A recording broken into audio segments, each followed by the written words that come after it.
Hi there. So I've been writing my first chapter. I'm about halfway through, and today I'm going to read to you 3 pages from what I've written so far.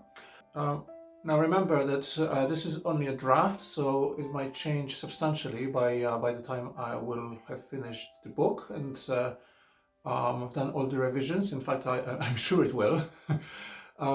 But anyway, I'm going to read to you the 3 pages, and then maybe you can let me know what you think. One other thing, in order to keep this book personal, I've made a decision to write it to write the majority of it in the form of letters to Anne. So there's 2 things here. One is that I address her personally, that is to say by pronouns you. But secondly, that also means that any quotes that I take from the books, if Anne is referred to as Anne, as in Anne in the third person, or she, I have changed this to you because I continue to speak to her whilst using this quote. So that's just to explain before I read. Okay. So let's get to it.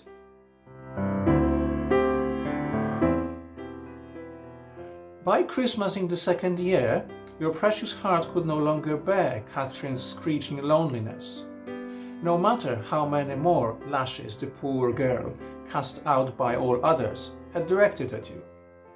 Your patience, your unswerving belief in the sanctity of human heart, and your dedication to winning other souls over with affection and tenderness prevails over any anxieties, and you invite her to your home.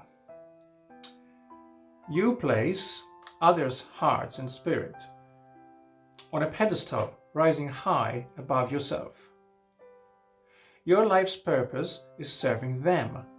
Your own self is a conduit to bettering their lives. None of that is calculated or planned. It's an action of your heart. I suspect you were born to bring the thrill of delight and gladness to the world around you. Do you remember what you confessed to Gilbert once during your Avonlea school teaching days? I don't exactly want to make people know more, though I know that is the noblest ambition. But I'd love to make them have a pleasanter time because of me. To have some little joy or happy thought that would never have existed if I hadn't been born. That desire to bring joy and thrills of pleasure to others is the ultimate meaning of how to be. I strongly suspect that that was the queer, unaccountable feeling you wrote to Gilbert about while telling him about Catherine during your first year at Summerside. I really would give up trying to be friends with her if I hadn't a queer, unaccountable feeling that under her brusqueness and aloofness, she is actually starved for companionship. Which is another way of saying you wouldn't give up trying to befriend her. Your life path is strewn with similar such selfless acts. Seeking understanding and friendship with Mrs. Lynde, Miss Josephine Barry, Mr. Harrison, and striking friendship with Jen Pringle. Your heart simply won't let you pass over the hearts of others, particularly when you feel they are lonely or suffer.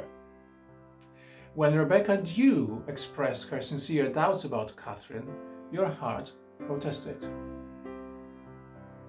My brain agrees with every word you say, but my heart simply won't, you said. I feel, in spite of everything, that Catherine Brooke is only a shy, unhappy girl under her disagreeable rind. Now that, Anne, is a whole new way of looking at the world. One where lost souls are hurting, trapped in self-made cages, blindly feeling for a way out.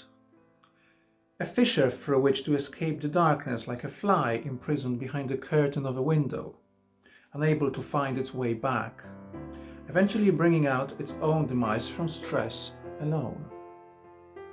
The familiar world goes on unscathed on the other side of the glass. Alas, it's out of reach. Your way opens the window, But the hapless fly will still thud against the window pane a few more times in desperation before eventually finding the escape route to freedom. So did you need to try several times, expecting and accepting Catherine's desperate blows, yet you continued to lavishly heap patience and love on her. The window was open already, but more time was needed. Under the hurt and fright, good tender hearts beat. I've always felt that underneath all your prickles was something that would make you worthwhile as a friend.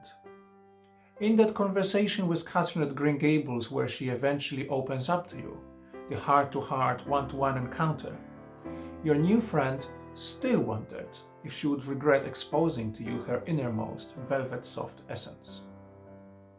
She had guarded it so fiercely for so long. Such exposure is the ultimate trust, whereas the barbed wire defenses of before had been put up for a world that doesn't forgive. But she needn't have fretted. No, you won't regret it. You'll think, I'm glad she's found out I am human.